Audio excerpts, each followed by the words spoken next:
Okay ka na ba? Roll, VTR. Sok. Ted, wait lang Kapapasok lang ng balita mula sa Laguna.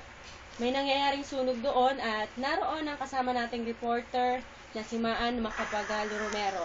Hello, Maan?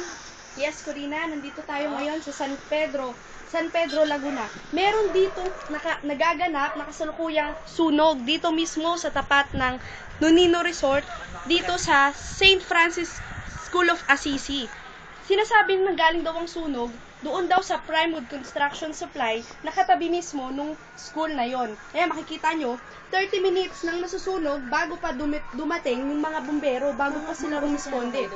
Ang problema dito, kaya pala ganoon, kasi Corina, wala pala sila ditong fire auxiliary unit mismo dito sa San Pedro. Kaya yung mga bumbero manggagaling pa dun sa Muntinlupa at sa Binyan.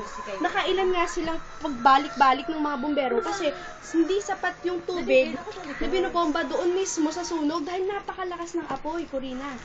Ayun. Sige, back to you, Corina.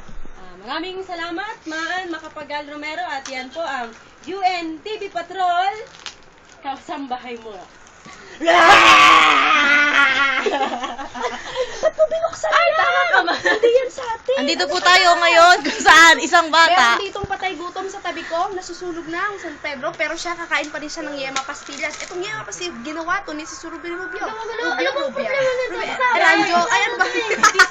Sino yun? Ewan.